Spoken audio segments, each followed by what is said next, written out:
بسم الله الرحمن الرحيم الحمد لله رب العالمين اللهم صل وسلم وبارك على نبينا محمد وعلى آله وصحبه أجمعين اللهم لا سهل إلا ما جعلته سهلا وأنت تجعل الحزن إذا شئت سهلا اللهم أعني على ذكرك وشكرك وحسن عبادتك يا رب الكريم. Assalamu alaikum wa rahmatullahi wa barakatuh everybody. Hope you're doing well. My apologies. We have a very second rate system and without all of our team, and so therefore everything is just rubbish.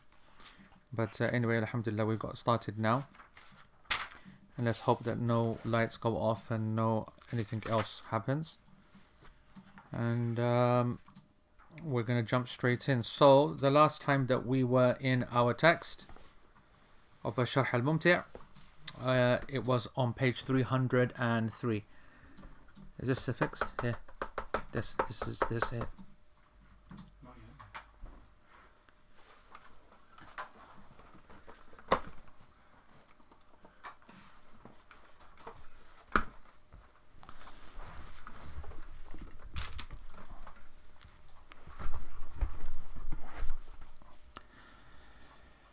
Right, folks, so now page 303.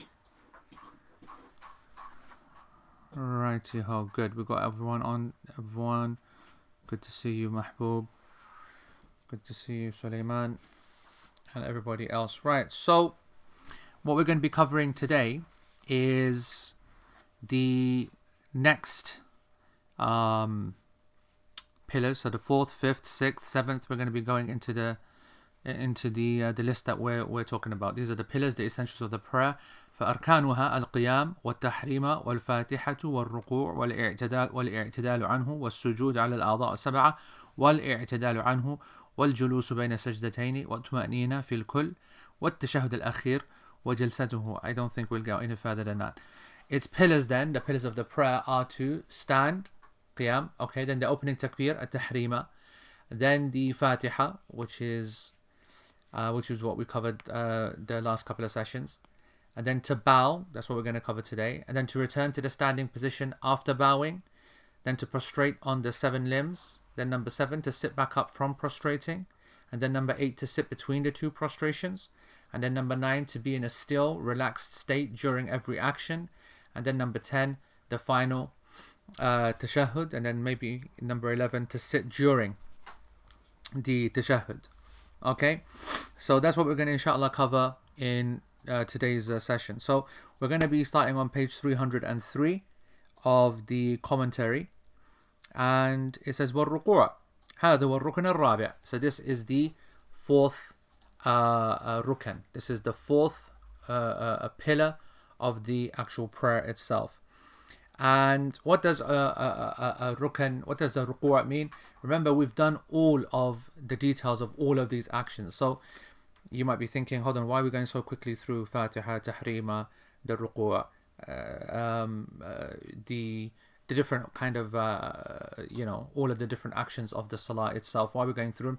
Because we covered those in maybe so much detail that it took us about a year and a half. And it's called a description of the prayer, and you can go back and see it in the resource section if you're new to the whole game with respect to the portal, because I know there's a lot of new folks. Then right at the top you have absolutely everything up there. You have live lessons, you have resources, you have absolutely everything. MashaAllah, it's brilliant. So you can go up there and you can either go by date, like 2019, 2018, 2017, or you can go by the names of the chapters, but you'll find absolutely everything up there. And it's good to have Enosh there as well. I know that he likes to be called Anush, Afghani kind of a name, but we always call him Enosh. And he's happy to be live, and I'm also happy to be reading off the live comments, how it should be. Because in the last couple of sessions, it's all about just delivering the class. I'm not even thinking or even seeing what the comments are and what's going on. And to maintain the actual flow of the class, I should be absolutely in one with the online questions that are happening. Normally, obviously, there'll be on-site questions, but now we don't have that. But it is what it is. Right, so anyway, look around the portal and you'll be able to find everything that you've had before. So ruku' and sujood and the standing, we've done all of that, and the position of the hands and the bodies. So now it's more just going back over those details, but only now identifying their legal reality. But I will obviously mention one or two little things just to get us in the zone. So first of all, the most important part is this is understanding the legal reality. Why is it that it is a rukn? Why is it an essential? Because number one, because Allah subhanahu wa ta'ala says, Ya ayyuha alladhina amanu ruk'u wasjudu. O you who believe, make ruku' and sujood. This is an amr. This is a command from Allah subhanahu wa ta'ala. And Shaykh Uthaymeen says it's obviously well known that it's not legislated for a person when they read this ayah just to suddenly go into ruku'. So he hears this ayah, goes into ruku'. Ruku' only happens in the vehicle of the prayer. So it's part of the salah itself. So that's actually where the obligation or the essential nature of the ruku' is established. The second evidence is the statement of the Prophet sallallahu alaihi wasallam, لِلْمُوسِي فِي صَلَاتِهِ. The Musi, the one who made a mistake in his prayer. This is the famous one where a person came to the Prophet sallallahu alaihi wasallam. Well, actually he was praying, and he in front of the Prophet sallallahu alaihi wasallam. Then he comes and gives salam to the Prophet sallallahu alaihi wasallam, and the Prophet sallallahu alaihi wasallam had watched his entire prayer. And he said, Wa alaikum salam, go back and pray because you have not prayed. And he made him keep going back. And the man kept praying the same prayer again. And each time he would keep going back and keep getting told to do it again. He couldn't work out what was actually going on. He couldn't realize the mistake. So the Prophet ﷺ then explained to him on the third time, all right, when you stand, first go make wudu, and when you done wudu, then you stand, then you make takbir, and then you recite from the Quran. And he described everything. And this hadith is the most important hadith when it comes to the obligations and the essentials of the prayer. And that's why in this hadith the Prophet ﷺ said, ثُمَّ ارْكَعْ حَتَّى تَطْمَئِنَّ رَاكِعًا. So he said, and then go for ruku' and be in a still, relaxed state in that ruku'. حَتَّى تَطْمَئِنَّ رَاكِعًا. Until you achieve a state of tuma'nina. We'll come to this a little bit later. So there's a very clear command in the Quran, number one. A very clear command in the hadith, number two. The hadith, of course, is narrated by Bukhari. We did it before. Number three, the continual, constant action of the Prophet sallallahu alaihi wasallam, that in every single prayer he never ever offered it without the ruku'. And we know that he, again in Bukhari, told us, Sallu kama ra'aytumuni usalli, pray like you see me pray. So that's another direct evidence. And then the fourth evidence is the ijma' al-ulama ala anna ruku' ruknun la budda min. That the complete and utter consensus of all the scholars that the ruku' is an essential pillar of the prayer. No difference of opinion on that whatsoever. And there's a nice reference to that in Ibn Qudama's book Al-Mughni, the chapter 169, page 169. So that's the rukn, that's the ruku'. Now I just want to say, okay, because I remember being someone asking me, I think last week or the week before, in the last couple of weeks we've been speaking about Fatiha, right? And the Hanbali position, even though there are different narrations in the position itself as well, but the Hanbalis, they say that as you've seen, that you must recite Surah Al-Fatiha regardless of what prayer you're in, whether you're praying behind Imam, praying yourself, praying Jama'ah, praying whatever it is. The prayer is not valid unless you also recite, even if you can hear the Imam. So how does that translate into different situations? For example, if the Imam comes late, if you come late, so the Imam is leading the Salah and you have arrived late. Now in this situation, okay, if you've arrived and you start straight away, Allahu Akbar, A'udhu Billahi Minash Shaitanir Rajeem, Bismillahir Rahmanir Rahim, Alhamdulillahi Rabbil Alameen. So you went and gave it a good shot, the right way, you did the right thing, tried to cover the Fatiha, and suddenly the Imam goes Allahu Akbar. So after 1-2 seconds he's gone for ruku'. Then this is one of the exceptions, and you go down for ruku' itself there and then. So you go down into ruku', and here you do not need to recite Fatiha. The second scenario is if you actually come late. Now that means you catch the Imam in ruku'. So you've actually arrived and he's in ruku'. And if you do that, then you've obviously missed any chance of saying the ruku', the Fatiha, but you had your intention to. So these are the two exceptions to the general rule. So a question then comes, at what point have you caught the Imam? So what happens if the Imam says Sami Allahu liman hamida? Or what happens if the Imam stands up? And what happens if you've got there but you got into ruku' but then you didn't say Subhana Rabbiyal Azim? Or what happens if you didn't get to ruku'? What happens if you got somewhere but your back was bent? What counts as a ruku'? What counts as catching it? So the answer to this, I mentioned before and I'll say it again, is when you get your hands on your knees. So as soon as you've got your two hands onto your knees, you caught the ruku', even if your back has not become straight. Because once you go for ruku', okay, so you're standing there straight and then you've kind of, you've gone for ruku', right? The sunnah is to be like this, to have your back absolutely straight. Okay, this is the sunnah of the ruku' itself. However, if a person is a bit like this, bending over, or a bit up there like that, whatever, then as long as the hands are on the knees, okay, the hands are on the knees like we explained it before, then a person has fulfilled the basic conditions of ensuring the ruku', even if they have not said anything. Why? As we're going to come later, the ruku', the bowing itself is split into different components. One part of it which is an essential, one part of it which is a wajib, another part of it which is a sunnah. So for example, to actually physically appear to be in a ruku' is the essential, is the rukn, is the pillar, right? To say Subhana Rabbil Azim is what we call a wajib, an obligation, one legal status lower. The difference between the two, as we said before, is that if you were to miss out a rukn from a prayer entirely, whether by purpose or intentional, the prayer is invalidated. If you were to miss out a wajib, intentional or unintentional, whatever, then you have the ability to be able to just do a compensatory to sujood, what we call sajda sahu, which is going to be the next big chapter. And if you do that, then you cover for the wajib that you've missed out. You cannot do that for a rukn. You cannot make up or compensate with the sajda sahu for something which is a rukn. So that's the highest status. The next status is wajib. The next status is a sunnah. So the sunnah in the ruku' here would be absolutely bang on, perfect, straight, absolutely, straight as an arrow, absolutely. So a little bit here, a little bit there, a little bit this, a little bit that, Or for example, to recite the Subhana Rabbil Azim 3 times, or to recite it 5 times, or to say Subbuhun Quddusun Rabbul Malaikat wal Ruh, to add adhkar extra and extra. These are from the sunnah, okay?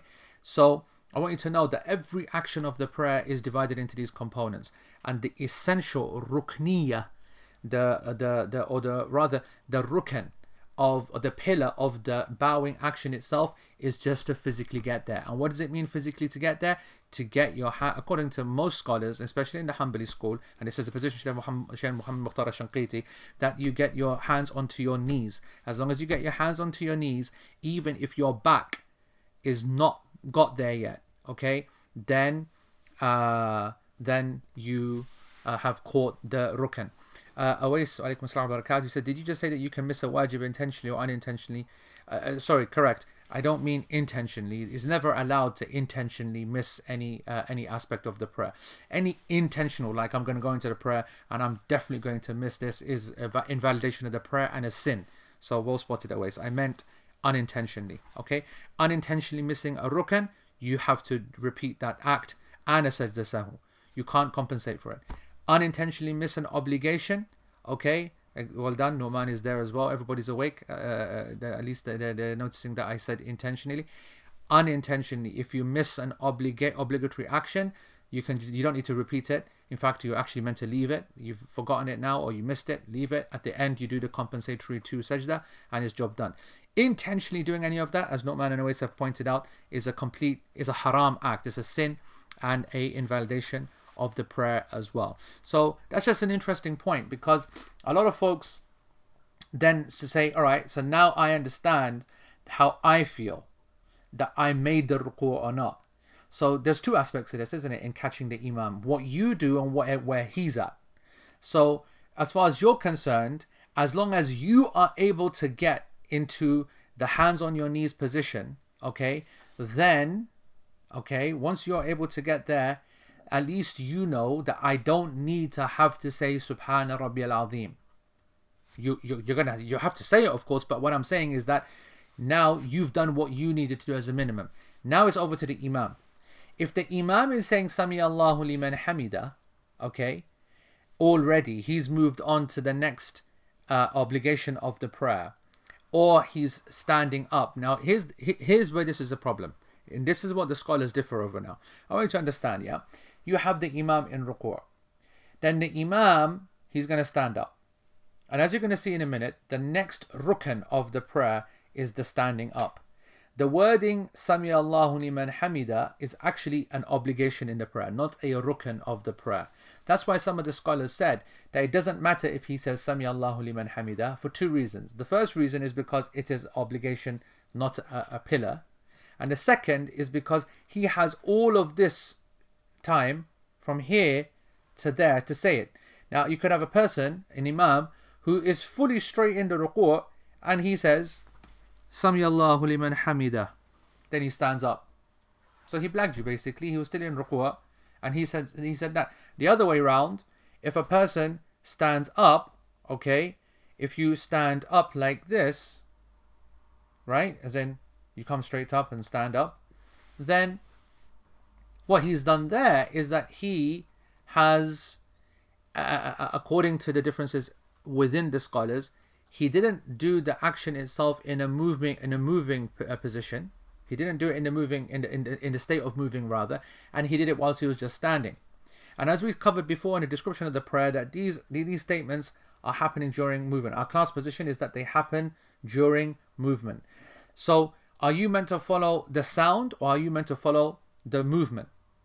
Now, especially when you might not be able to hear if you're like 20 rows back, and we therefore know that in this basis, in this area, we follow the imam in front of us. We follow the imam in front of us.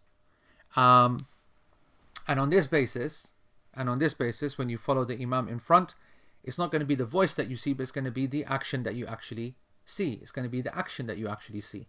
So, in my opinion, and this is the class position, and I accept that there's a difference of this in the school, and you know that I don't really stick to the school as much, yani, but it is important that you follow whatever opinion you want to follow, whether another madhab or this, or the Hanbali school. But certainly from our position, then it is that a person is based upon his movement, not his statement.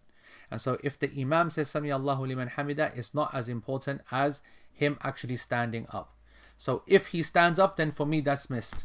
Or he is as close to standing up, or as some of the scholars said, closer to standing than he is to in a ruku', then that is to be considered standing. And so that's what's being looked at, not necessarily his Sami Allahu liman hamida. Meaning he can mess up his Sami Allahu liman hamida timing, but he can't mess up where he's standing. And so therefore, as long as you are able to get into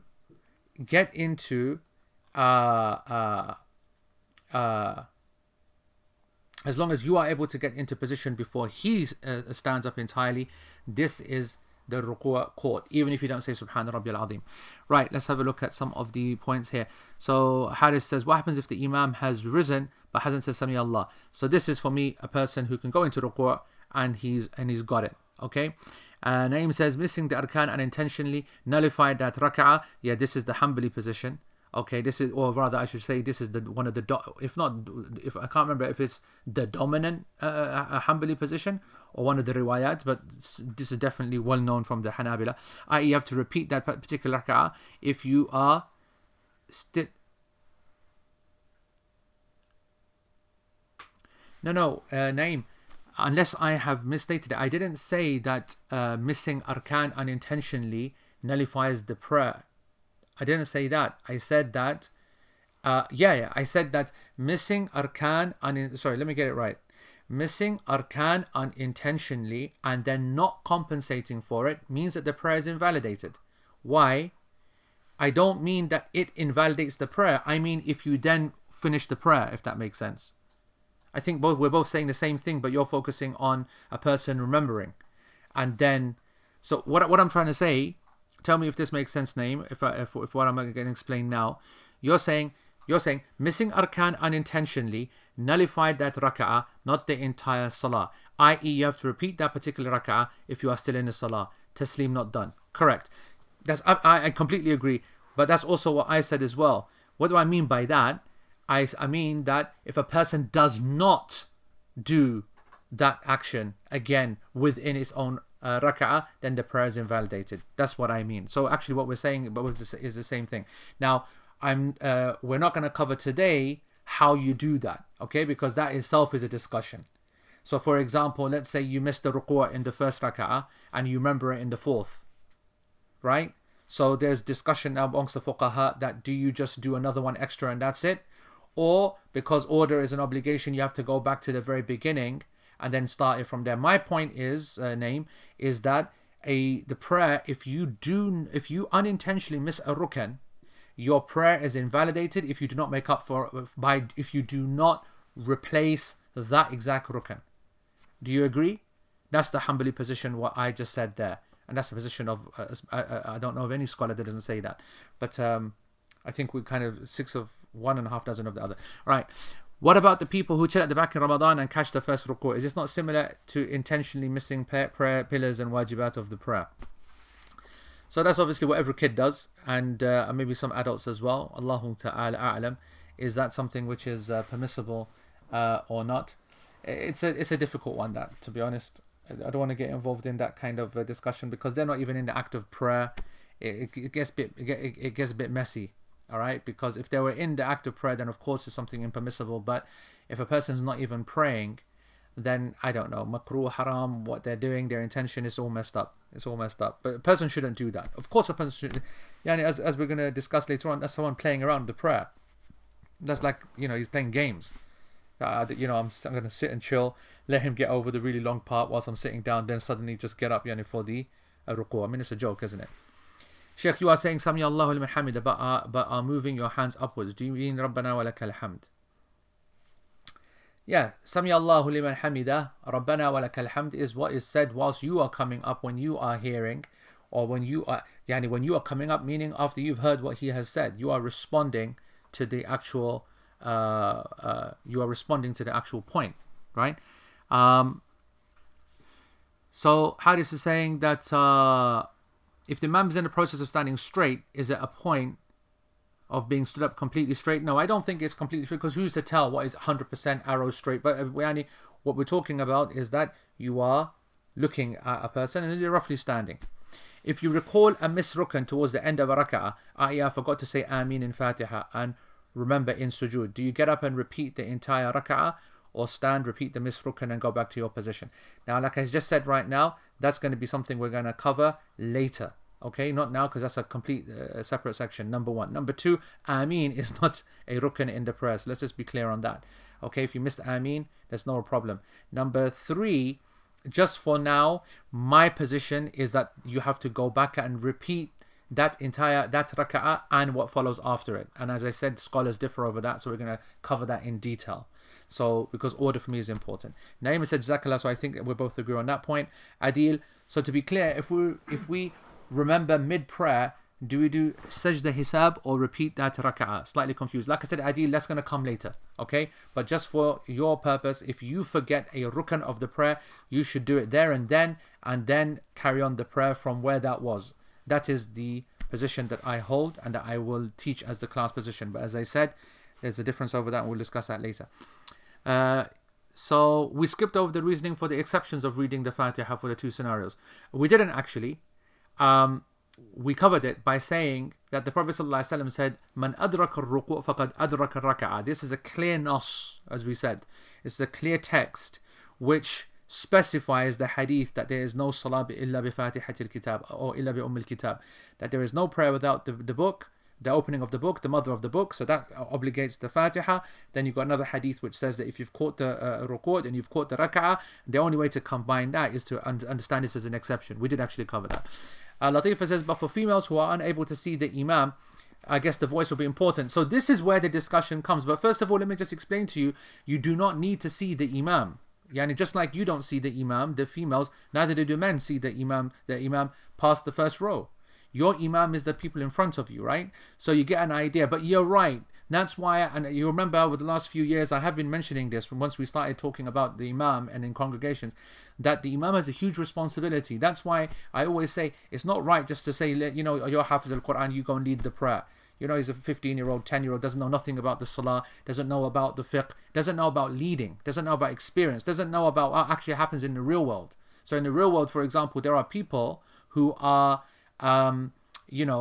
who lead the prayer and who don't understand that they have different age people behind them, men behind them, women behind them, and they will be, you know, very irresponsibly saying Sami Allahu liman hamida, for example, not standing up, or saying Assalamu alaikum wa rahmatullah very late, or, you know, different things, and not appreciating that there are some people who very quickly go for sajda, other people who go very slow. So for example, another person, one who's going for sajda, for example, and he's going Allahu Akbar, and he says it quite quickly, and he himself is going down like an old camel, yeah, and he's really going down slow. Well, once people in row Z have heard Allahu Akbar, they're thinking you're in sajda, and you're 5 seconds behind because you're 99 years old, or you know, you're Shazad who acts like he's 99 years old, and he moves like he's 99 years old. Every time he moves, he creaks and like whatever, and still wants to play tennis, and still wants to run how many kilometers? 20 kilometers in the morning. Which pagal wants to do that? Tell me that. Yani the government guidelines say very, very clearly, half an hour of exercise. 1 hour of exercise. Okay? 1 hour of exercise. Now you tell me, unless Shazad Salim is Usain Bolt and Mo Farah combined, how the fish is he doing 20 kilometers in 1 hour? Just tell me that. Yeah? It's not possible. Because you know why? Because my record for 10 kilometers is 52 minutes and 45 seconds. And there's not a chance. No, Aman, this is not from Costco. You cheeky little fish. This sofa is, I think you got this for me. Our boy, Kamran got me this for me from, I don't know, Furniture Depot or Furniture World or whatever. Something like that. So I hope that makes sense, Latifa, that actually,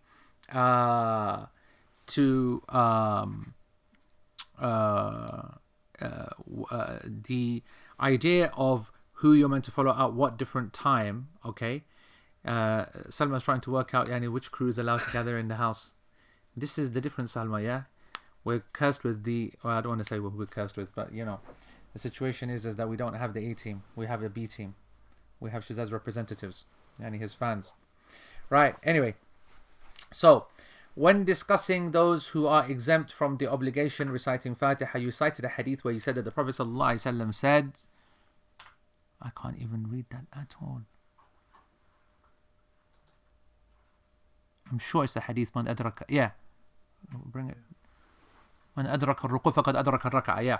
None of the narrations that I have been able to find use those words. They either say you have caught the prayer or you have caught the sajda, but none say you have caught the raka'ah. Plus in the sharh, the evidence Shaykh al-Uthaymeen uses for the exemption is the hadith of Abu Bakr where he goes into ruku' before joining the line.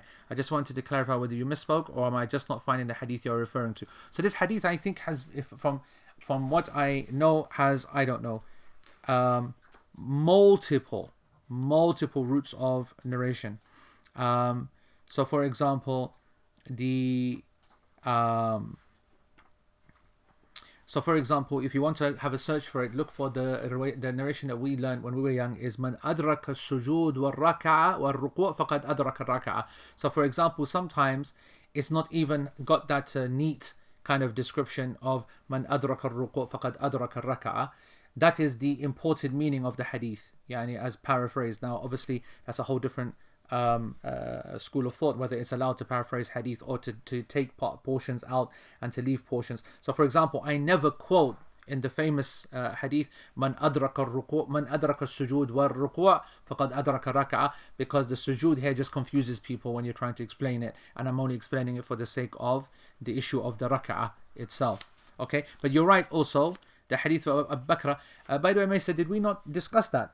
The hadith of Abu Bakr, you're talking about the one when he, so I thought that we did, but the Prophet ﷺ, he criticized Abu Bakr radiallahu anhu because he came into, once he was leading the Jama'ah, and Abu Bakr comes in to the masjid. The Prophet ﷺ says Allahu Akbar, goes into ruku', and whilst he's in the walking in, he goes into ruku', okay, at the door, and in ruku' walks to the back. The lines are completely full and he can't even get into a line, let alone the fact that he's walking bowing, and he stands by himself in the final line, like he creates his own line in the middle.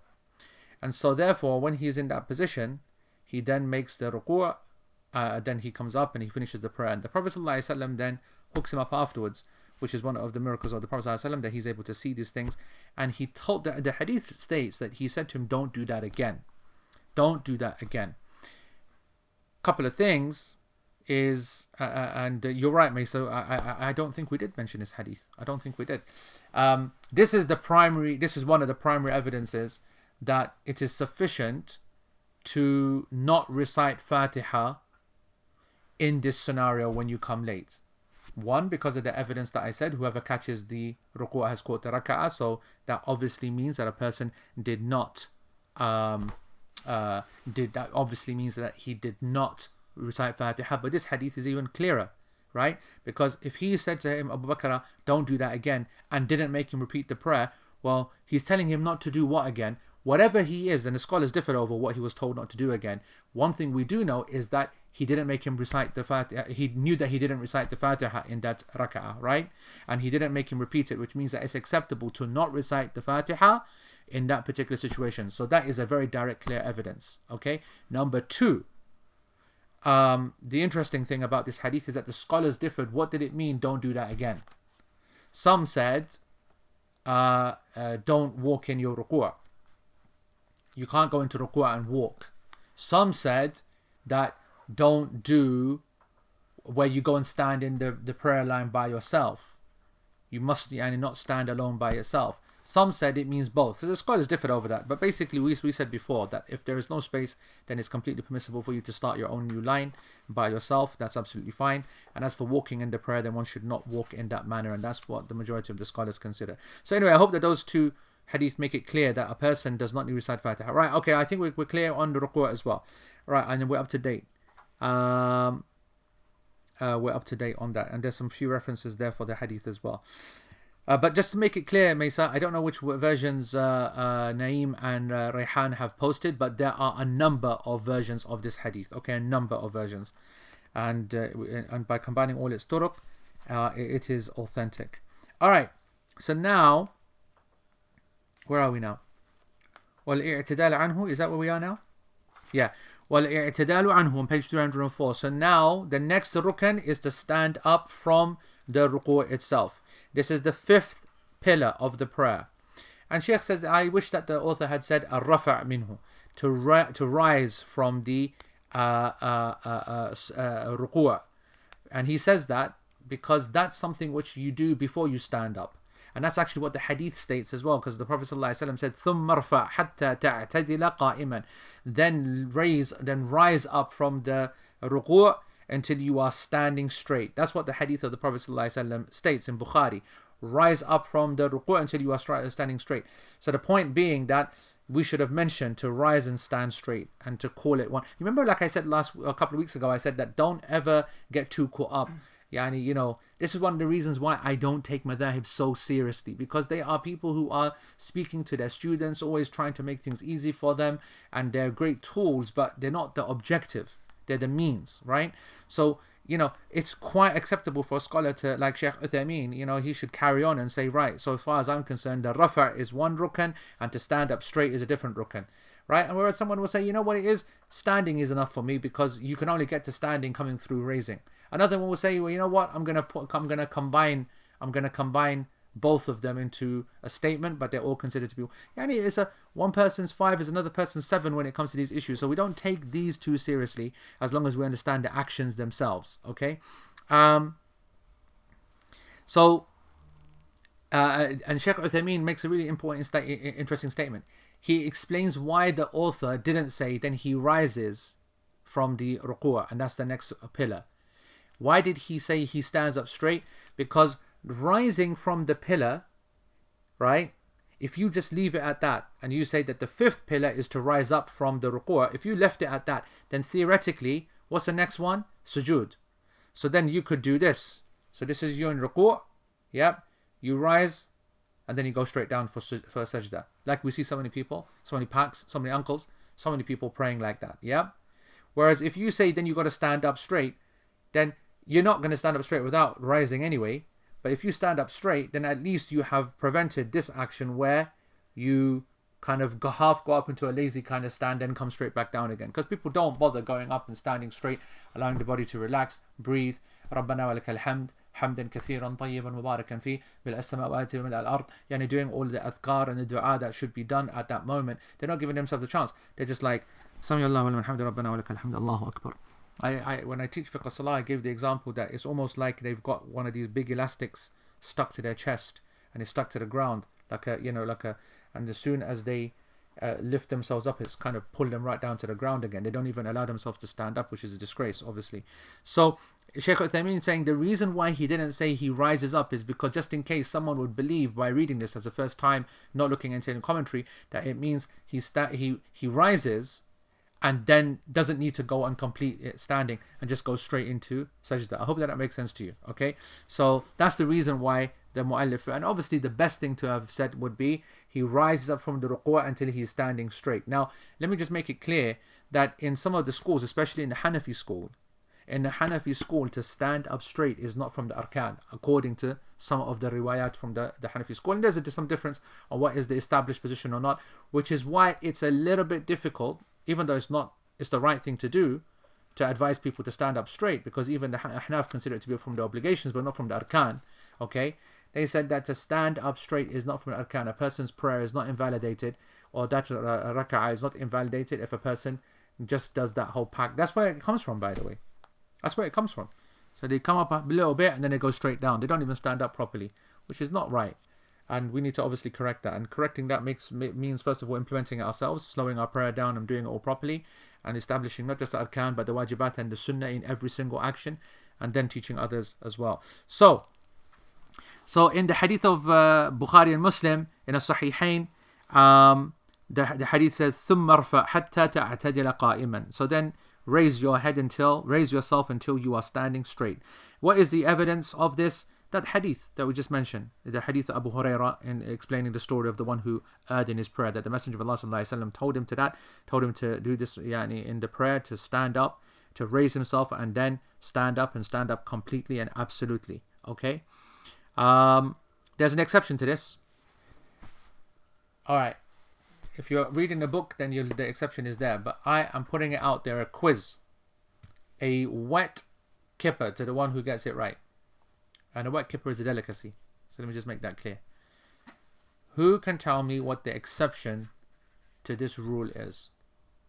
Is there an exception that exists to the obligatory pillar, essential nature of standing back up? This act. Is there a exemption to this in the salah? Who can think of it? So, about people who physically can't, let's go back a bit. In ruku' as well, and to stand back up. Anyone who is if you got that, okay, without reading this book, yeah, I need to hear. Are you reading Sharh al-Mumti' in front of us or not? Answer that question before anything else. I'm not saying a single word, because there's a kipper on the line here, okay? And we don't mess about with our kippers. So we need to hear that, yep, okay, yes or no. All right. So, as everybody is saying, okay, there's a name black, that one is saying reading. Oh, he is reading. Okay, he's reading the book. Okay, chalo. So Jiva's thrown in a good one. And Marina's thrown in. There's some good answers here. So let's deal with each one by one. First of all, the issue of ability.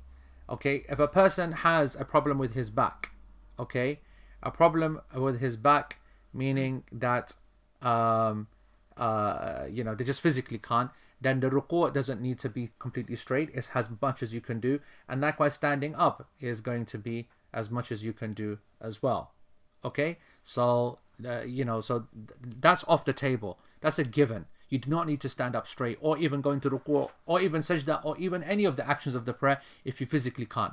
So that's something which is, so as Shaykh Ibn said, and as everybody else has said. So that's not on the table. So that's obvious. Now let's look at some of these answers of thing here. I need to keep it going down a bit here. Lala. Yep. So we've got some answers which are talking about janazah. So 3 or 4 folks have mentioned janazah. The reason why janazah is not correct is because I indicated that it needs to be a prayer with the ruku', and that therefore doesn't have the you don't have the it's not a pillar to stand up. Okay, so that's obviously God means that there got to be a ruku' there. So the janazah doesn't have that. The next question is the prayer of war. And in actual fact, in Salatul Khawf, 3 people have mentioned that you have to stand up from the ruku' because it's a normal prayer. Okay, now if you mean war and that you're under fire and Salatul Khawf is thrown out of the window in the normative sense, then that's another option, of course. But then that's like, that's like saying the guy who's a prisoner or the guy who's flat out on the ground and it's prayer time and he's praying just as he is, and then everything is dropped. No. I am talking about an actual proper prayer, and Naeem, he got it right first time round. It is Salatul Kusuf. Okay, and it's not just Salatul Kusuf, but it is the ruku' in the second of the ruku' of the Salatul Kusuf. What's that mean? First of all, Salatul Kusuf is the prayer of the eclipse. When an eclipse happens, it's sunnah to pray the eclipse prayer. And the way that we're going to come to this in its right time, but when you pray the eclipse prayer, and we need to come back to Jiva's answer, by the way, out of fear. That's very important. Yeah. When you pray the eclipse prayer, this is how it goes. Allahu Akbar, A'udhu Billahi Minash Shaitanir Rajim, Bismillahir Rahmanir Rahim, Alhamdulillah Rabbil Alameen. And then you start Surah Al-Baqarah. You start serious recitation. Very long prayer for the whole hour and a half period, 2-hour period of the eclipse, beginning to end. That's a sunnah. Okay? So what happens is that you recite your long surah, your everything, whatever, half Baqarah, full Baqarah, whatever it is, and then Allahu Akbar, and then you go into ruku'. Subhana Rabbil Azim, Subhana Rabbil Azim, Subhana Rabbil Azim. Sami Allahu liman hamida Rabbana wa lakal hamd. Bismillahir Rahmanir Rahim, Alhamdulillah Rabbil Alameen, Ar-Rahmanir Rahim. So each rak'ah, each unit, okay, it has kusuf. It has a double thingy, a double ruku'. Okay, it has 2 ruku'. And so therefore, then let's say in the second rak'ah, now you finish the rest of Baqarah, or you done Ali Imran. So this is super long prayer. Okay, you go for ruku', Allahu Akbar, and you go into sajda. To sajda, then you stand up. Then you do that whole thing again. So the prayer of the lunar eclipse, okay, is a prayer which ends up with you reciting Fatiha 4 times. So it's a 2-unit prayer. Okay, it's a 2-unit prayer, but in this 2-unit prayer, you will recite Surah Al-Fatiha 4 times, some kind of surah 4 times. You will have 4 rukus, and you'll have 4 sajdas, 2 times 2. The sajdas will be normal, basically. Everything else is abnormal. So, first of all, that's the kusuf prayer. Now, in the kusuf prayer itself, the second ruku' is a sunnah. Okay, the second ruku' is a sunnah. So the actual obligatory, essential ruku' in that prayer is the first one. So this is one of those weird kind of exemptions. Yeah, it's the first one which is the exemption. But in the second one, when the second ruku' in the first rak'ah is a sunnah act, if that makes sense. Okay. I think, yeah, that's fine. And then the next, okay, let's do some questions. Oh yeah, so out of fear. Now, you remember that this is not really so much part of the normative kind of madhab or, opinions and stuff. But there's this idea that a person, if he is out in immense fear of being caught, then he doesn't need to stand up straight.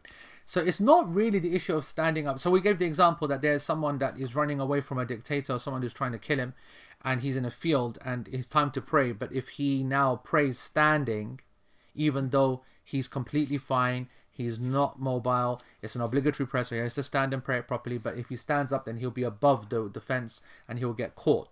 Okay, and so therefore, when he gets seen by when he gets seen then he's going to get caught. So he's thinking so much about it so that he will not be able to think. And that extreme state of fear and paranoia is what's going to be done, is what's going to completely ruin his mind. Therefore, they're the zalimeen, and you're the one who's innocent. So in this scenario, a person should, is allowed to take the dispensation of praying sitting down, or praying in a low down restricted manner. So that's kind of like an exception, which is not the correct answer to the question. Why? Because all of the whole prayer is an exception. You know what I mean? Everything is like messed up. Whereas the question I put was very specific, and it was very well answered by Naeem. So good. All right. The next point then was sujood ala a'dha as-sab'a. Okay, to then prostrate on the 7 limbs, and this is a rukn. Okay, and we've spoken about all of this already as well, but we'll just cover this. So the evidence for this is the statement of Allah subhanahu wa ta'ala, Ya ayyuhalladhina amanu rka'u wasjudu. Oh, you who believe, bow and prostrate. So it's a clear, absolute obligation. Okay, Surah Al-Hajj verse 77, to make sajda. The statement of the Prophet ﷺ that he said to the one who erred in his prayer, Hadith Bukhari, ثُمَّ اسْجُدْ حَتَّى تَطْمَئِنَّ سَاجِدًا. Then go into prostration and be completely still and relaxed in that state of prostration.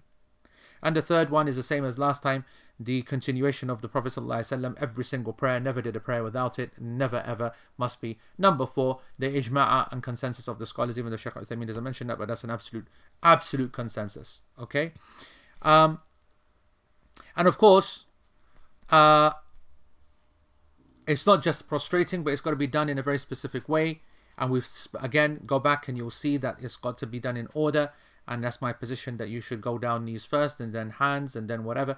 But then when you're actually in sajda, there's got to be 7 limbs touching, and those 7 limbs is the forehead with the nose, which counts as 1, 2 hands, 2 knees, 2 feet. The evidence for that is the Prophet's hadith of Abdullah ibn Abbas radiallahu anhuma, hadith Bukhari, where he said that the Messenger of Allah sallallahu alaihi wasallam said, the Prophet sallallahu alaihi wasallam said, "Umirna an nasjuda ala sab'ati a'dha," that we were commanded to make sajda on 7 limbs. Al-jabha wa ashara biyadihi ila anfihi. He said the forehead, and he pointed to his nose, which indicates both as one continuous thing. Wal-kaffaini wal-rukbataini wa atraf al-qadamaini, the toes of the feet itself, planted solid. That's your sajda. Go back and watch all the videos, because there's no way I'm moving from my sofa. Why are people going on Costco sofa? Is there a need for that? Does that make it better or worse, by the way? That's the other thing I don't understand. I don't understand whether we're getting dissed or whether we're getting praised. I don't even know. But regardless of it, I'm not moving from the sofa. Alright? There's enough videos there. Why don't you go to lessons and look into resources and post some for them? Why don't you make life easier for them? Instead of just looking at the screen and thinking how many kilometers that you think that you did this morning and how much you're going to dream about tomorrow. Right. So that's sajda. وَالْإِعْتِدَالُ عَنْهُ. Okay. Then to get up from the sajda itself. This is the 7th of the 7 pillars of the prayer. Okay. Awais said clearly that this is lessening the izzat of my sofas. Right. So, in Rawd al-Murbi', one of the books of the Hanbali fiqh, okay,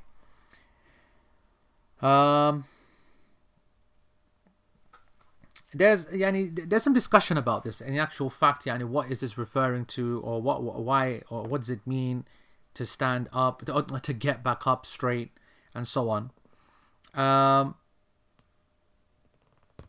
And basically the idea is that this is a separate act to sitting between the 2 sajdas. Okay.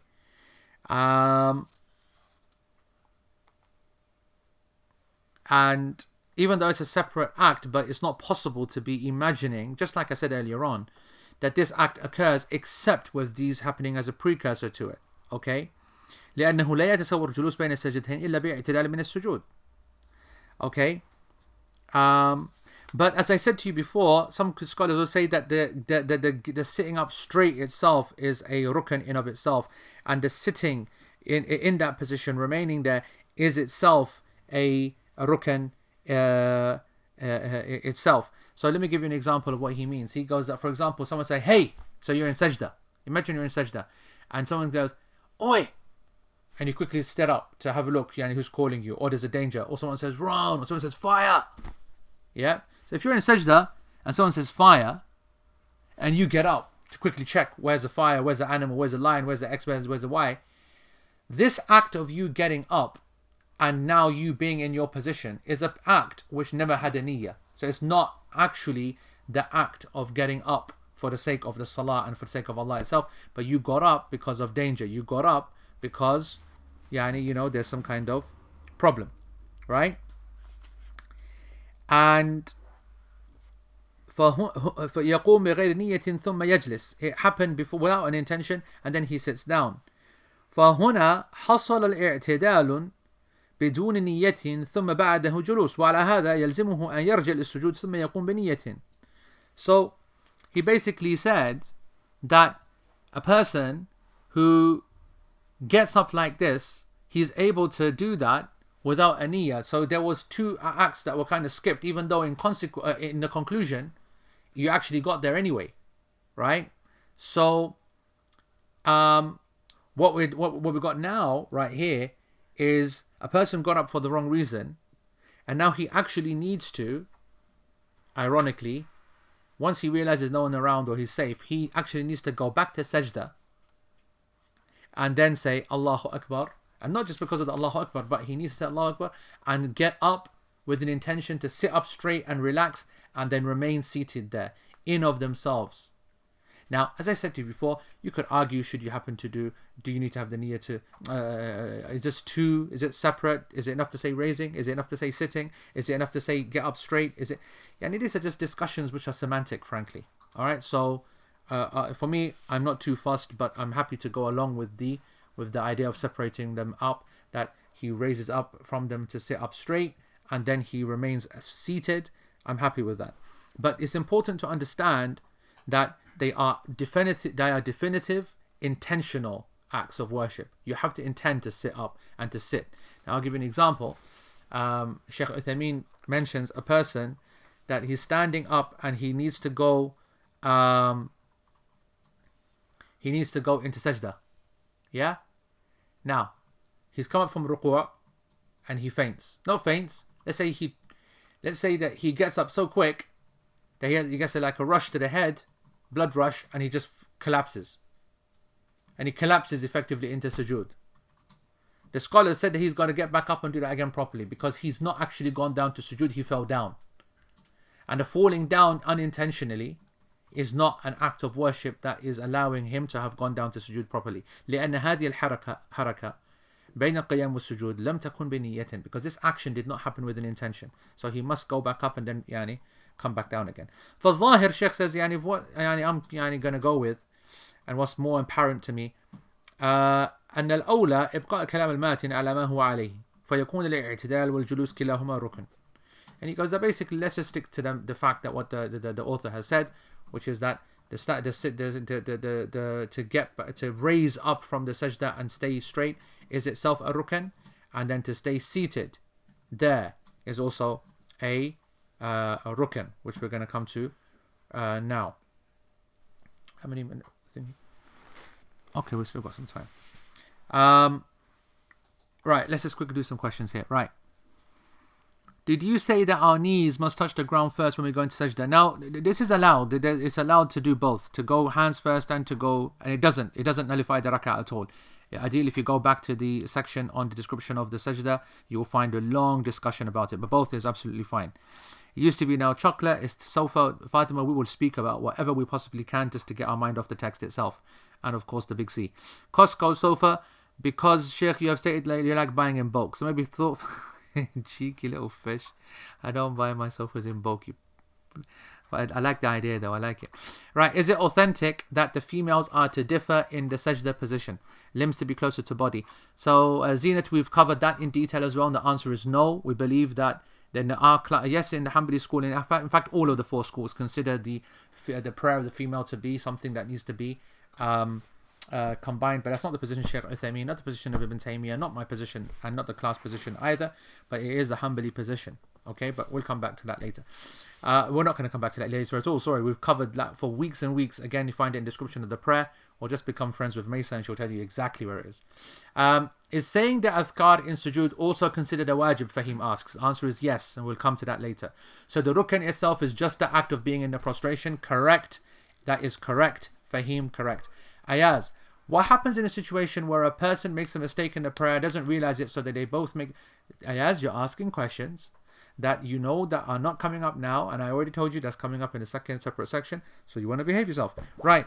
Okay.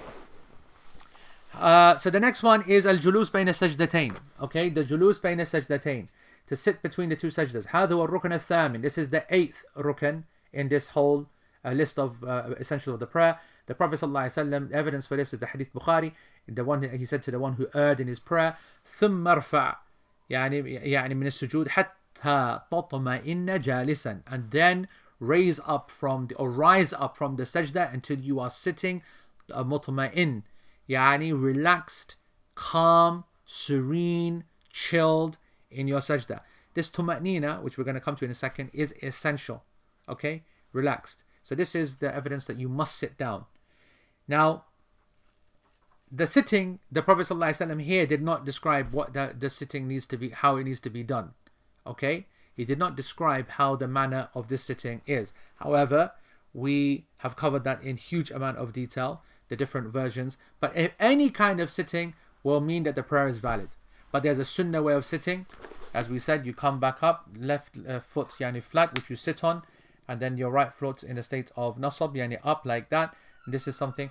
And we described yani sitting on your feet like this. Again, all the videos are there, all the lessons are there, all the pictures are there. Even when you look at the transcribed notes, Mace does an awesome job by inserting pictures in as well. It looks very, very nice and very good in terms of explanation. So Sheikh basically said what's liked, what's not liked. We've covered that before. But the main point is that you have to sit and you have to relax. What's the evidence for that? The next rukn, the 9th rukn. وَالطُّمَأْنِينَ فِي الْكُلِّ, and to be in a relaxed, chilled state in all of that. In all of that. Fil kul. Meaning every single act that we've spoken about, every single movement that we've spoken about, you must be relaxed in that state. Okay? Everything. Whether you're standing, whether you are reciting Fatiha, whether you go into ruku'ah, when you stand up from ruku'ah, when you go down for sajda, in sajda itself, when you come back up and you sit down, yani when you sit in between the sajda. So this 9th is referring to the previous 8, that you must be relaxed. It must be wholesome and fulfilling. It must be something which is slowed down. The evidence is لما علم المسيء صلاته كان يقول له في كل ركن حتى تطمئن. When he was teaching this person who had erred in the prayer in the Hadith Bukhari, every single thing that he told that man to do, he followed it with the statement, until you are in a state of tuma'nina. وَلَكِنْ لِيَطْمَئِنَّ قَلْبِي. Okay, as Allah says in the Quran, quoting Ibrahim alayhi salam, Allah says, أَوَلَمْ تُؤْمِنْ, do you not believe? And Ibrahim alayhi salam, he said, أَرْنِي كَيْفَ تُحْيِي الْمَوْتَى. Yeah, in the Quran, Ibrahim alayhi salam says, Ya Allah, show me how you bring the dead back to life. And Allah subhanahu wa ta'ala says, well, don't you believe? Don't you believe? And Ibrahim says, no, of course I believe, but just so that my heart can have some tuma'nina, so that my heart can be relaxed. It can be, I can be comfortable. I can see extra evidence upon evidence, meaning that I don't even have to think about this. Just shower some of that mercy upon me, so I'm so chilled. And Allah subhanahu wa ta'ala says, أَلَا بِذِكْرِ اللَّهِ تَطْمَئِنُّ الْقُلُوبِ. And is it not that in the remembrance of Allah that the hearts find tuma'nina, meaning they become relaxed. So tuma'nina means when you're completely serene, when you're completely chilled. And you can add to that physical components of stillness, time, slowing everything down, no movement. All of this is to relax, relax, relax. So you can't have sharp movements. That's why when you see people who are in, out, like this, praying, like that, doing this, in every action, all of this is not the action of a person who is praying. فلا بد من استقرار. Okay, استقرار means that a person is solid and settled. When a person settles, when a person sits down, settles. Yeah, there needs to be that stillness. Now the question is, what is the actual limit of that stillness? Yani, how much does a person need to do to achieve stillness? How do you define stillness? This is the problem. How do you define a state of chilled? Is it a time? Yes, it's going to need a time. So what's going to be the level of that time? How are we going to measure that time? There's two basic opinions. Some of the scholars said, as-sukun, to have relaxation. To have tumanina is sukun wa inqal, is to achieve just stillness even if it's a moment. حتى وإن لم يتمكن من الذكر الواجب. Meaning even if that stillness is achieved without the obligatory dhikr that needs to be said. So the classic example is, we know that when you go into ruku', it is obligatory, wajib, to say Subhana Rabbil Azim.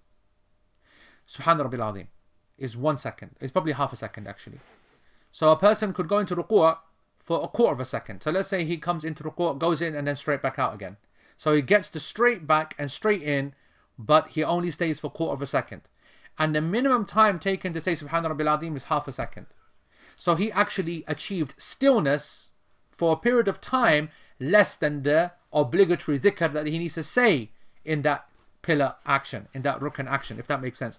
The second opinion is that tumatnina, to achieve the state of chilled tumatnina, this rukn state in all of the arkan, you have to be still long enough to do the obligatory dhikr that's required. So in the second opinion, a person would have to go into ruku' and be there still, relaxed enough, breathing enough, inhale, exhale enough to say Subhana Rabbil Azim. Subhana Rabbil Azim, Subhana Rabbil Azim, Subhana Rabbil Azim is 3 times. That's a sunnah. No, obligatory is only 1. So at least 1 second or at least half a second he's got to remain there. Okay? Now, so for example, if we take the second opinion, which I'm just going to save you all of the drama, that is the correct opinion without a shadow of a doubt. Okay?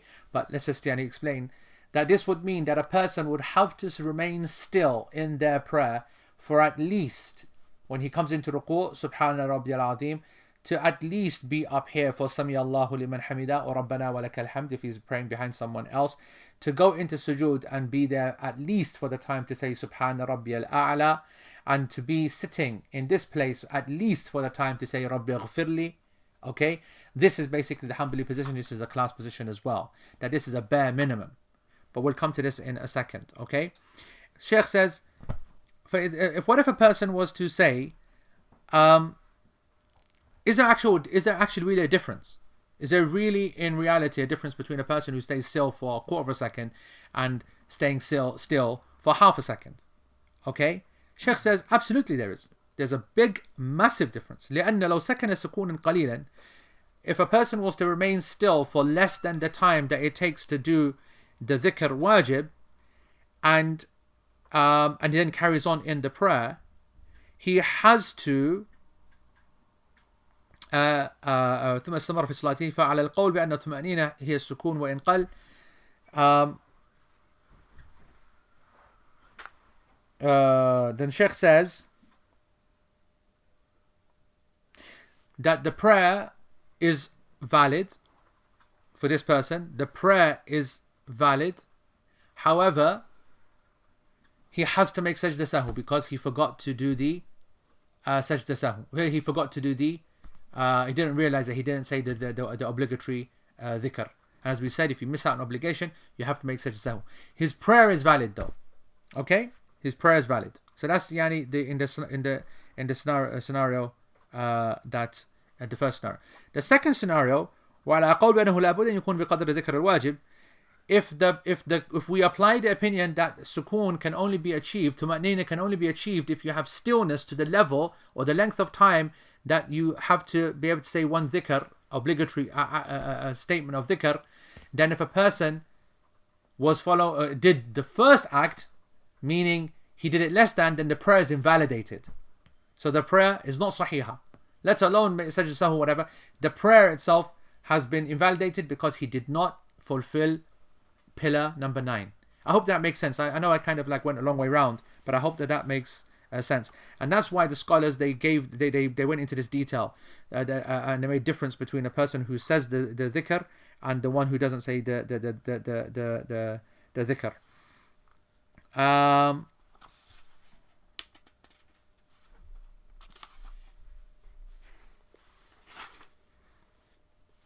Anyway,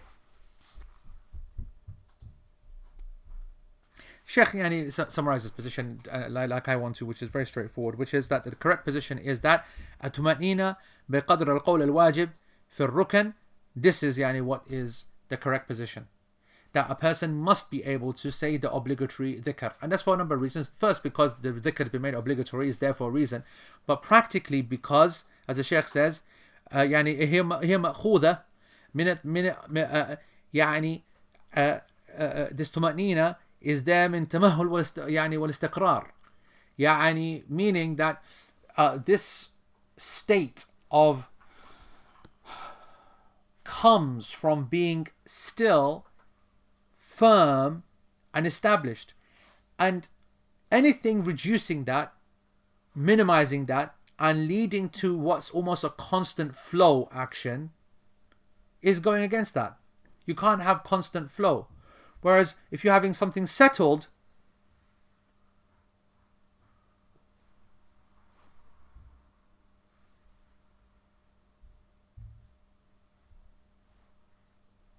that's the difference. Settling means time. Everything settles, relaxes.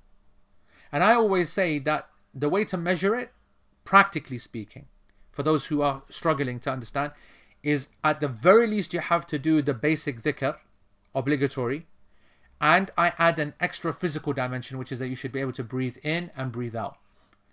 And why do I say this? This is not from the Quran or Sunnah per se, but this is just to give a person help. It's because when we breathe in, inhale and exhale, the diaphragm comes up, the spine cord comes up, and then like when you go in for ruku', for example, your your spinal cord is stretched. When you stand back up, the spinal cord, the discs will kind of compress and they get back into their normal natural position. You want everything to settle. When you sit, you settle. When you go into sajda, you settle. Everything needs to be relaxed. You've got to give yourself an opportunity. I haven't even spoken about the sunnah. The sunnah, as I said, is to be there for ages. To be there for ages. The hadith of the Prophet ﷺ says that his ruku' and his standing and his sujood will be the same length. And yet we know that there are so many du'as that he makes and dhikr that he makes, which we covered before. So it's clear that the actual point of the prayer is to elongate this period, to have proper elongated length of time. So I hope that makes sense. This immediate moment is not enough, because you can always make immediate moments of stillness. You know, from a microscopic or molecular level, every time that you go up, down, what down is a stillness technically. But it's not about the technicals. We want to slow things down. So just to finish this off, and then we'll then go back to the questions. Sheikh says, and let's not forget the hikmah. Okay? The hikmah, the wisdom behind Tuma'nina is that the salah is an act of worship. Sometimes we get so involved in the technical things, especially as we're covering now in the fiqh, we forget that it's an act of worship where you are begging your Lord for help. You're begging for salvation. And if you are not relaxed and you're not reverent, you're not showing reverence and awe and respect to Allah, then it's a big it's a game then, it's a joke. It's not real then. Person, fidgeting around. You know, if someone stands in front of you, wants something, and they're like fidgeting and they're scratching and they're whatever, and he's in his t-shirt and he's, you've got to take the situation serious. And a person that walks, you see the person's got gravitas, and you can feel that the situation's serious. I suppose a person's all over the place, fidgeting and twitching and nervous, and that's not right. So stillness, extra adhkar to elongate your time in that position. Working on your breathing to get yourself in a nice relaxed state so that you can enjoy that moment and praise him properly and make the dhikr properly and to exalt him properly, subhana. And Shaykh says that, are we worshipping Allah just by movements? He goes, La wallahi. By Allah, no. We have not been required to just do movements for the sake of Allah subhanahu wa ta'ala. If a person, if the salah was just meant to be a combination of actions and statements, then all we basically would then do is to go in and then come out and we'd clear our debt with Allah. Bara'u dhimma. Meaning that what we owe to Allah subhanahu wa ta'ala is dealt with just by going up and down, up and down. Okay? The point of the prayer is to give a person life and to bring light into that person's heart, into their actions, into their life. The Prophet ﷺ said, "As-salatu nurun," that the prayer is a light, wa burhanu sada wa sadaqatu burhan, and that charity is a proof.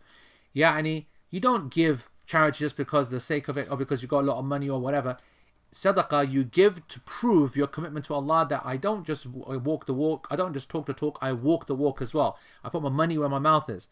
The salah itself is meant to have a transformative effect. If it's not improving your act, if your prayer, you go in and it's just bam, bam, bam, bam, bam, bam, then you come back straight out and it's not improving you and making you better, then that whole point was a waste of time. The whole point of salah is that it's meant to give you light to your heart, it's meant to light your face, it's meant to light your grave, it's meant to light your direction, it's meant to impact upon people around you. هي كلها نور. All of every aspect of the prayer and everything that it's connected to becomes illuminated.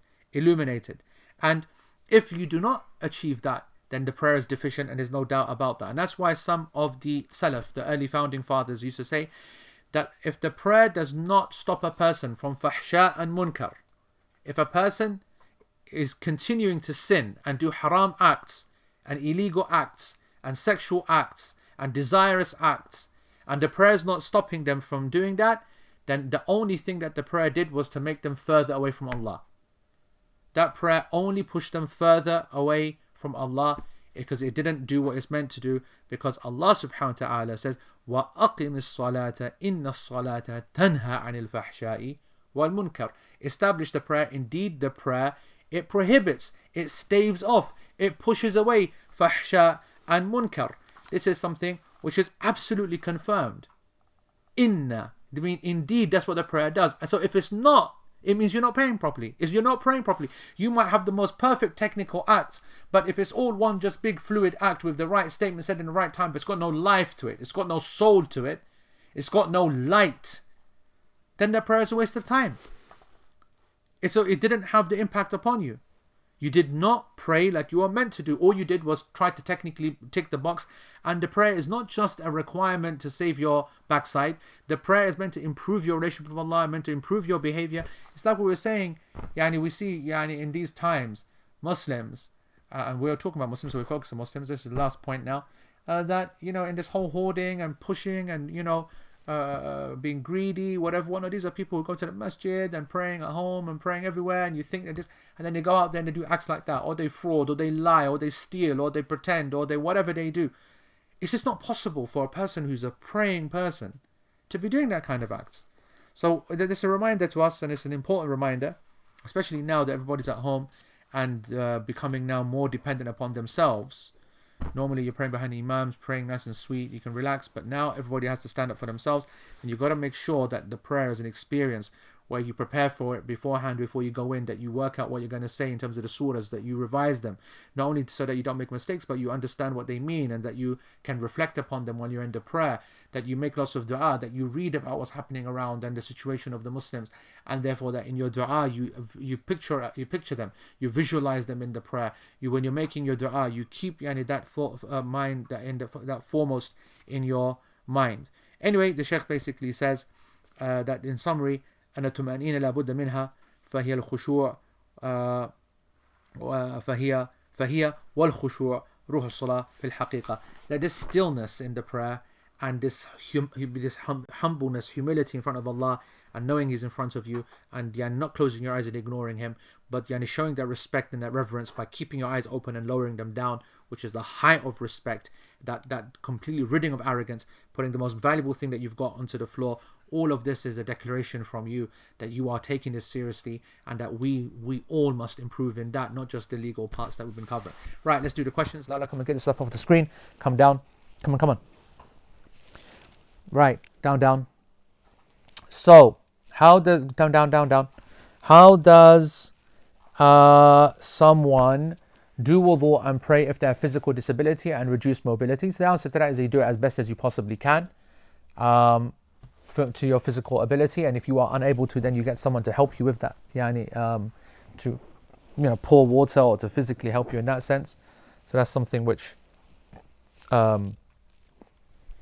That's something which you should do.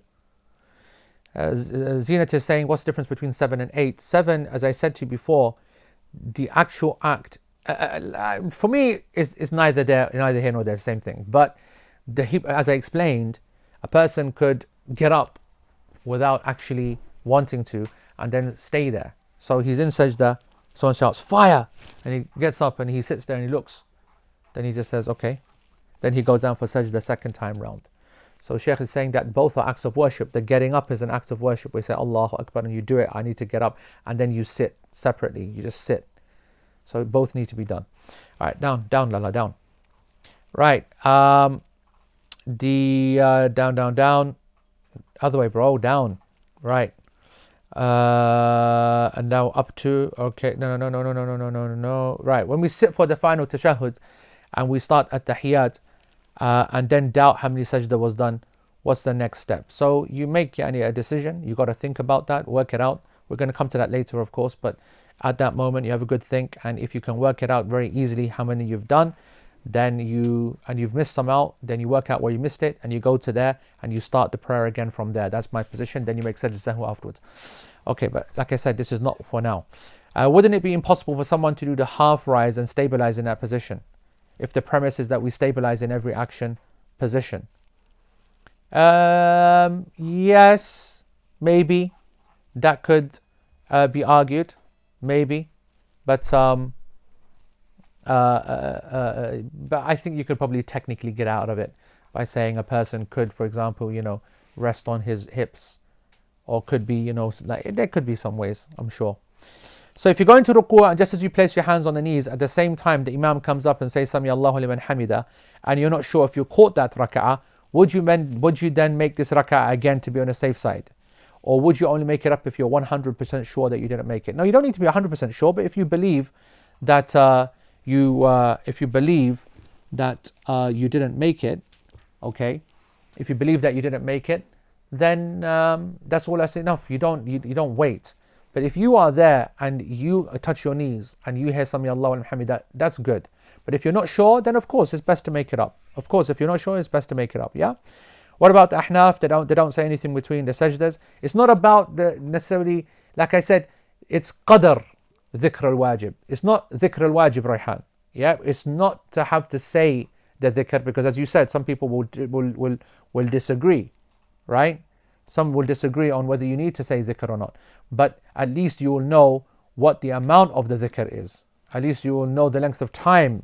So it doesn't matter about what the Ahnaf believe or not believe. The second opinion in catching the raka'ah, how do the two marry up? Because a person could be in the ruku' for less time than it takes. I had to ask a really good question that, okay? He said that, look, if you're going to go with the whole position of the dhikr al-wajib, then, and you're only there just for enough time for the Imam to say Sami Allahu liman hamida, how does that work? So I'm going to blag out of this question, which is to say that why are you hitting on the books with that? Okay, why are you hitting on the books? There's some sick books here, but I have to say that there's some Urdu collection here as well. Don't be hating on my Urdu collection. Okay? Can you read this? No, I'm showing you, because I know that you ain't got a clue, have you? See? You're useless, I know it. He doesn't know it. And I can't bother again, forget that. Alright, okay, so my back's hurting, man. I did my intercostal muscles the other day, you know that. So the answer is that you have done enough because of the fact that the Prophet ﷺ has indicated that a person who reaches the ruku' itself has done an absolute bare minimum. And that is a cop-out. But the Imam has basically covered you. The Imam has got you out of that hole. That's what I'm going to say. Okay? And Allah subhanahu wa ta'ala knows best. Right. Awais, can you describe the two positions with regards to Tuma'nina? A bit unclear as to the difference between the two. You're kidding me, Awais. I just did that, man. Simple, that one is less than the time for obligatory dhikr to be said. The other one is the time for obligatory dhikr to be said. Widad, is it true that the amount of time spent in ruku' sujood should be kind of similar, preferably, i.e. a super short ruku' and a super long sujood are kind of mismatched, and it's better to keep both around the same duration? That's correct, and that's how they describe the prayer of the Prophet ﷺ. Move up, move up. Jazakallah khair. No, right. Okay. Off topic Ramadan questions. See Arfan? No getting slapped yani by wet kipper today.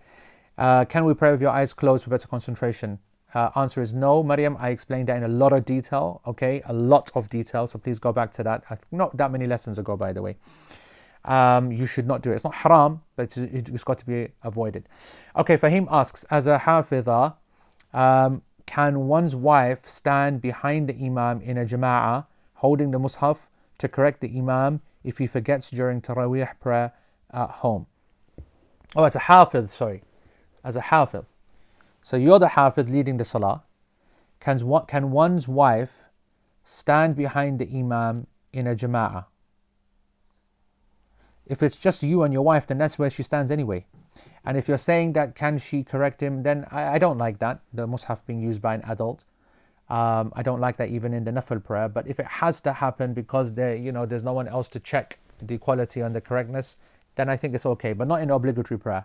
Okay, it is not a obligatory prayer, only in a Taraweeh prayer. And when it's not called Taraweeh when you're praying at home, it's called Qiyamul Layl, which is what the Sunnah is. But anyway, I don't want to get into that because I know that some people don't like that position.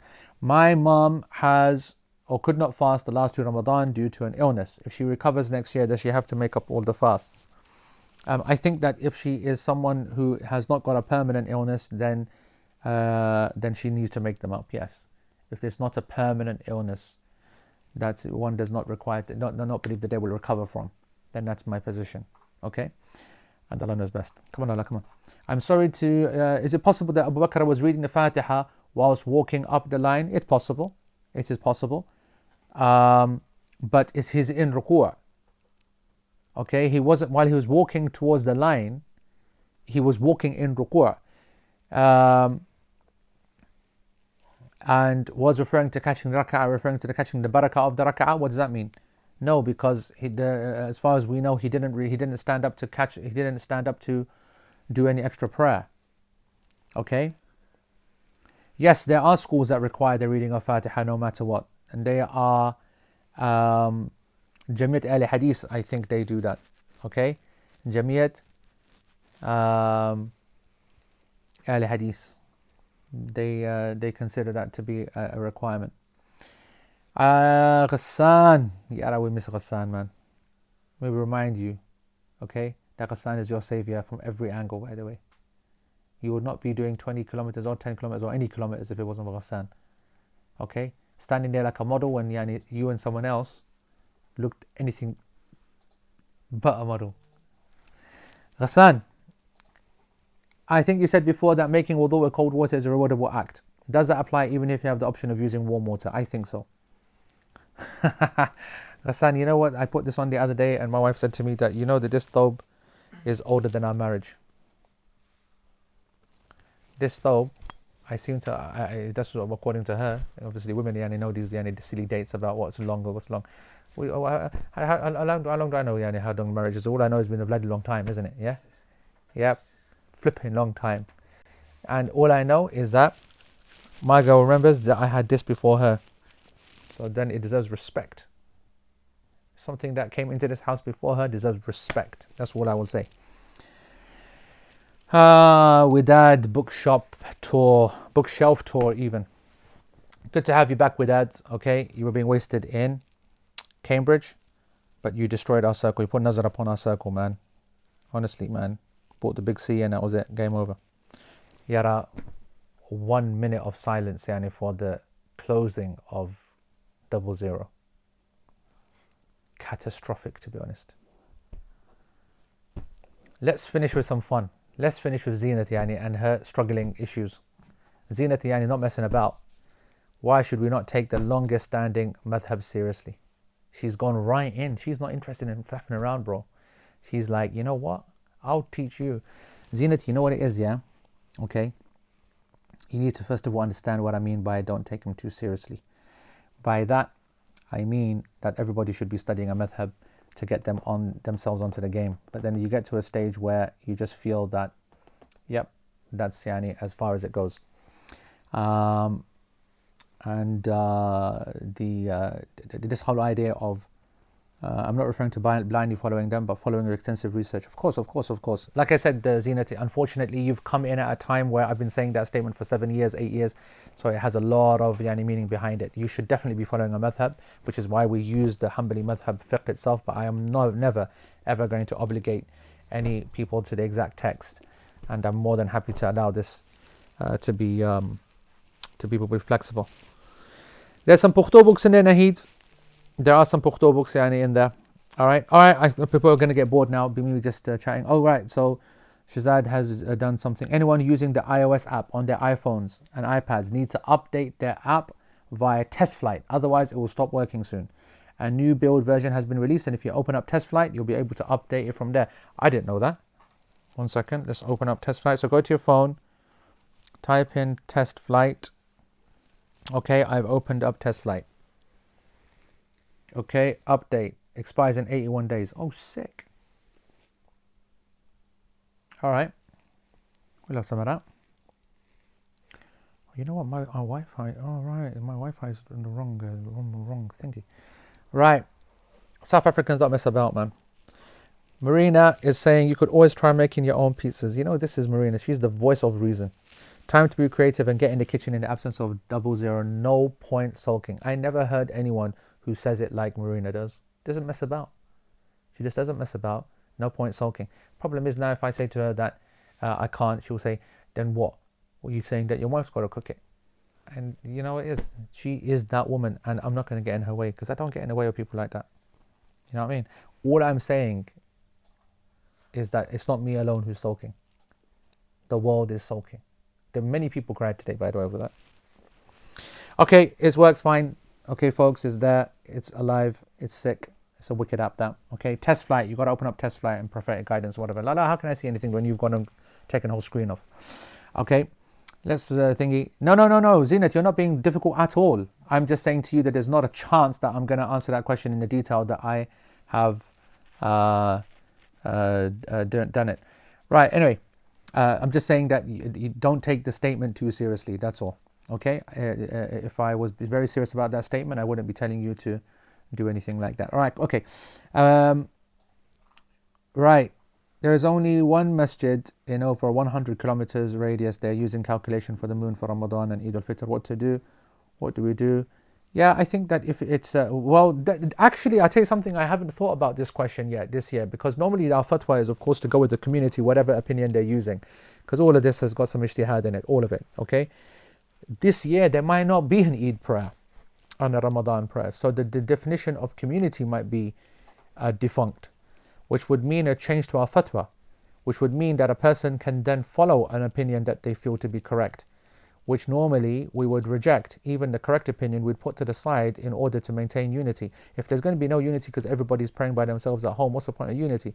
I'm just thinking out loud. I need to formulate my ideas for a fatwa this year, because as I said, this year it will not be the same. Definitely, this issue is not to be treated the same as previous years, if indeed we're still going to be locked down, which I think very much we will be. Lala, you've got this big thing in the middle, yeah? Oh, my goodness gracious. Can you get rid of it? I can't see anything. Thank you. Right. When are you going to help the Zoya app board and tell us the stocks that are halal? I don't know what the Zoya app board is, but I will tell you that stick to the. I did an investment today into ISDE. This is not all financial advice and all the rest of it. So code ISDE and also ISUS. These are funds that are Islamic funds you can use for your ISA and so on. They've been vetted according to the Islamic Dow Jones Index and so on. And that's it really. There's some good deals out there, but that's it. No more. جزاكم الله خير. سبحانك اللهم وبحمدك أشهد أن لا إله إلا أنت واستغفرك اللهم وأتوب إليك والسلام عليكم ورحمة الله وبركاته.